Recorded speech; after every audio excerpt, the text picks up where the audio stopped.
ప్రయాణాలు ఉజ్జుఘంటికల్ని మోగిస్తూనే ఉన్నాయి. దేశవ్యాప్తంగా ప్రతిరోజు ఎక్కడో ఒక చోట ఏదో ఒక బస్సు ప్రమాదం, కారు ప్రమాదం జరుగుతూ ఉంటే తెలుగు రాష్ట్రాల్లో ముఖ్యంగా ప్రతి 2 రోజులకి ఒక బస్సు ప్రమాదం నమోదవుతున్నటువంటి పరిస్థితి. ప్రతి ప్రమాదంలోనూ పదుల సంఖ్యలో ప్రజలు ప్రాణాలు కోల్పోతూనే ఉన్నారు. ఇప్పుడు తెలంగాణలో మరొక ఘటన చోటు చేసుకుంది. హైదరాబాద్ విజయవాడ హైవేపై ఒక ప్రైవేట్ ట్రావెల్స్ బస్సు దగ్ధమైంది. హైదరాబాద్ నుంచి నెల్లూరు వెళ్తున్న విహారీ ట్రావెల్స్ బస్సు చిట్యాల మండలం వెలిమినేడు వద్ద షార్ట్ సర్క్యూట్తో మంటలు ఎగిసిపడ్డాయి. ఇంజిన్లో మంటలు రావడంతో రోడ్డు పక్కకు ఆపేశాడు బస్సు డ్రైవర్. బస్సు వెనక అద్దాలు ధ్వంసం చేసి ప్రయాణికులు బయటకు వచ్చినట్లుగా తెలుస్తోంది. డ్రైవర్ అప్రమత్తతో 30 మంది ప్రయాణికులు సురక్షితంగా బయటపడ్డారు.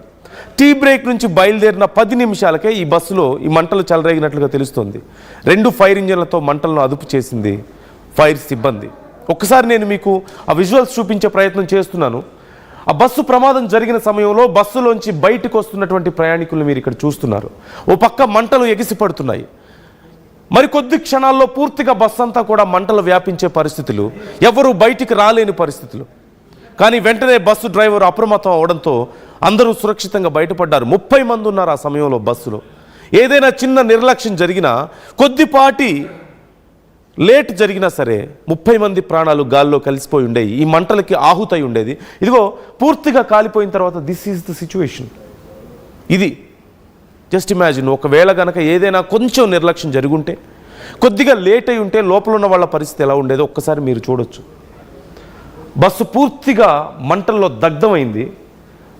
ఫైర్ సిబ్బంది మంటలను పూర్తిగా అదుపు చేశారు. చివరికి ఇదిగో ఇంతే మిగిలింది. వరుస ఘటనలు మనం చూస్తూనే ఉన్నాం. అయితే ఇక్కడ మరొక విషయం, ఇది నాన్ ఏసీ బస్ అంటూ తెలుస్తుంది. This is not AC bus, this is not double decker bus and non AC bus ఇది. ముఖ్యంగా ఈ ఘటన జరగడానికి ఒక 10 నిమిషాల ముందు వాళ్ళందరూ ఒక టీ బ్రేక్ కోసం ఆగారు.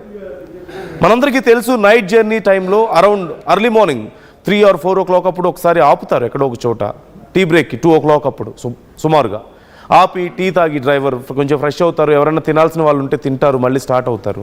సో అప్పుడే ఒక 10 నిమిషాల ముందే టీ బ్రేక్ కోసం ఆపారు. మళ్ళీ బయలుదేరిన 10 నిమిషాలు అంటే అప్పటికి ప్రయాణికులు ఎవరూ పూర్తిగా నిద్రలోకి జారుకోలేదు. ఒకవేళ గనక టీ బ్రేక్ కోసం ఆగకపోయి ఉంటే, ఒకవేళ గనక అప్పటికే టీ బ్రేక్ తర్వాత మరింత ఆలస్యం అయి ఉంటే నిద్రమత్తులోకి జారుకునేవాళ్ళు. దాన్ని గుర్తించడం ఏమాత్రం లేట్ అయినా అటు డ్రైవర్కి కానీ ఇటు ప్రయాణికులకు కానీ ఎంత భారీ నష్టం జరిగి ఉండేదో ఒక్కసారి మనం ఇమాజిన్ చేసుకోవచ్చు. 30 మంది ప్రయాణికులు. వెంటనే డ్రైవర్ అప్రమత్తం అయ్యాడు. అలాగే ప్రయాణికులు ఆ అద్దాలని పగలగొట్టుకుని, వెనక వైపు ఉన్నటువంటి అద్దాలను పగలగొట్టుకుని బయటికి దూకినట్లుగా తెలుస్తోంది. ఈ ప్రాసెస్లో కొంతమందికి గాయాలైనట్లుగా సమాచారం అందుతోంది. ఒకసారి ఆ విజువల్ చూపించండి. ప్రయాణికులు బయటికి దూకుతున్నటువంటి విజువల్ మనం చూసాం లోపల, బస్సు లోపల నుండి. ఇది బస్సు కాలిపోయిన తర్వాత పూర్తిగా ఇక్కడ మనం చూస్తున్నాం. ఓ పక్క బస్సు మంటలు అంటుకుంది. ఇదిగో లోపల అంతా పొగ కనిపిస్తుంది మనకి. వీ కెన్ సీ పొగ అలుముకుంటుంది పూర్తిగా. ఒకవేళ కొద్దిగా లేట్ అయినా సరే, ఆ అద్దాలు పగలగొట్టడం లేట్ అయి ఉంటే ఆ లోపల పూర్తిగా పొగ అలుముకొని బయటకు రాలేని పరిస్థితి ఉండేదేమో. ఆ పొగ పీల్చుకున్న తర్వాత శక్తి తగ్గిపోతుంది, బ్రీత్ అందదు. ఆ టాక్సిక్ ఎయిర్ని కనుక లోపలికి పీల్చుకొని ఉంటే అంత యాక్టివ్గా బయటికి దూకే పరిస్థితి ఉండదు. కానీ తొందరగా అద్దాలు పగలగొట్టడం వల్ల వెనకున్న అద్దం పూర్తిగా పగలగొట్టేశారు. దానివల్ల బయటికి దూకగలిగారు. ఈ దూకిన క్రమంలో కొంతమంది కొన్ని గాయాలైనట్లుగా తెలుస్తుంది. ఆ గాజు పెంకులు కోసుకోవడం కానీ, కింద పడడం కానీ వాటి వల్ల. బట్ ప్రాణాలతో అయితే బయటపడ్డారు. పూర్తిగా కాలిపోయిన తర్వాత ఇది పరిస్థితి. ఒకసారి ఈ మధ్య కాలంలో తెలుగు రాష్ట్రాల్లో జరుగుతున్నటువంటి వరుస ఘటనలు కూడా మనం చూస్తూనే ఉన్నాం. వాటికి సంబంధించి కూడా నేను మీకు చూపించబోతున్నాను వరుసగా జరిగినటువంటి ఘటనలు ఎలా ఉన్నాయనేది. బట్ బిఫోర్ దట్, ఈ ఘటనకు సంబంధించి స్థానికులు కానీ పోలీసులు కానీ ఏమంటున్నారో ఒకసారి వాళ్ళ మాటల్లోనే విందాం. హైదరాబాద్ నుండి ఒంగోలుకి వెళ్తున్న విహారీ ట్రావెల్స్, ప్రైవేట్ ట్రావెల్స్, అందులో ఒక 30 మంది ప్రయాణికులు ఉన్నారు. చోటుప్పలు దాటిన వెంటనే ఇమీడియట్లీ ఇంజన్ నుంచి మంటలు రావడం జరిగింది. ఎవరికి కూడా ఇంటిమేషన్ లేదు. ఎమ్మటే 29 మంది తొందరగా దిగిపోవడం జరిగింది. బస్సు ఎంత దగ్ధంగా కాలిందంటే మీరు ఈ ఒరిజినల్ చిత్రాలు చూడండి. ఎంత భయంకరంగా కాలిందంటే ప్రాణ నష్టం జరగలేదు కాబట్టి ఎవరికి ఏం కాలేదు.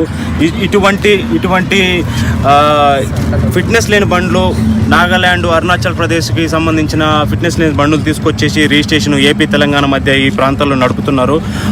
వీటికి గవర్నమెంట్ ఎలా ఇది చేస్తుందో నాకైతే తెలియడం లేదు. ప్రజలందరికీ తెలుసు మొన్న జరిగిన సంఘటన కర్నూలులో ఎంతమంది ప్రాణాలు కోల్పోయారో.